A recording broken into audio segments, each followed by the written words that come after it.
treaties. Well, maybe I accept that you look at the world as it is today in Westminster and you don't see a lot of common sense. I accept that. But perhaps one of the challenges and opportunities I've got is to try to bring a bit of common sense to a situation that is otherwise in turmoil. OK. Now, if you are going to have Indy Ref 2, as everyone calls it, is it the case that the polls still trump Brexit? In other words, if the polls don't show consistently for a few weeks that you would certainly win it, will you hold back from having it? I'm not. You know, this is about what I judge to be in the best interests of Scotland, and if it's my judgment at some point that the best interests of Scotland, i.e. staying in the European Union, can only be delivered by an independence referendum, then I will have a job to do to convince people that that is the right option. Would you hold that referendum, even if the polls were showing you might not win it? If I thought it was in Scotland's best interest, then I would seek to persuade a majority of people that that was in Scotland's best interest. Because you know perfectly well, I mean, bringing back to the politics of this,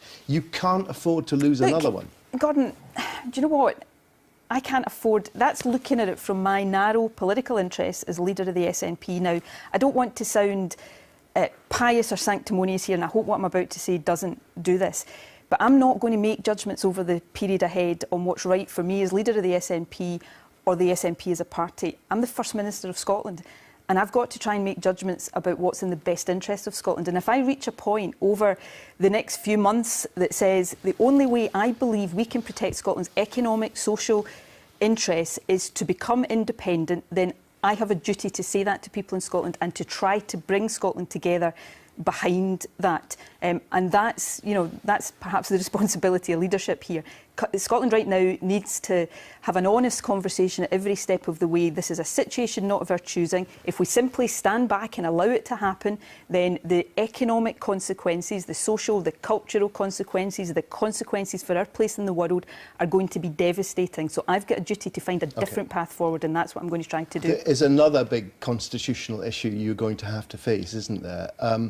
According to all sorts of... I've got a document here written for the House of Lords with all sorts of very important legal people with wigs and everything, saying that Scotland would have to agree, the Scottish Parliament would have to agree, to take out bits of European legislation. Now, there is an issue here because I think people will understand if you say, I want to have another independence referendum, but if the Scottish Parliament were to try to block legally Britain leaving the European Union, there is a democratic issue there. We are part of the United Kingdom. There has been a democratic vote. Sure, but this wouldn't be about the Scottish Parliament trying to block England. This would be about the Scottish Parliament taking a decision about what's in the best interests of Scotland. I say again, I recognise absolutely all of the complexities that have been thrown up by the vote on Thursday, but I didn't create these, and I have to deal with the reality we're in. Now, the issue you're talking about is whether there was required to be a legislative consent motion or motions in the Scottish Parliament for the legislation that extricates the UK from the European Union. Looking at it from a logical perspective, I find it hard to believe that there wouldn't be that requirement. I suspect the UK government will take a very different view on that, and we'll have to see where that discussion ends up. We've had in nowhere near as big and controversial issues as this one, but we've had similar discussions in the recent past over the Trade Union Bill and over any legislation to repeal the Human Rights Act, and these are very live discussions. But we're running out of time. Would you consider asking the Scottish Parliament not to back such a motion of legislative consent? Of course, because if our interests were on... Of course, did you say? Well, of course, if the Scottish Parliament was judging this on the basis of what's right for Scotland, then the option of saying, look, we're not going to vote for something that is against Scotland's interests, of course that's got to be on the table. Even if that blocked Britain leaving Europe? Well, yeah, these are issues that I can only deal with from... don't get me wrong here, Gordon, I care about the rest of the UK, I care about England, that's why I'm so upset at the UK-wide decision that's been taken. But my job as First Minister, the Scottish Parliament's job, is to judge these things on the basis of what's in the interest of people in Scotland. But can you imagine the fury of the British people if you stopped them leaving Europe? I can, but, you know, it's perhaps similar to the fury of many people in Scotland right now as we face the prospect of being taken out of the European Union against our will. I didn't create these situations.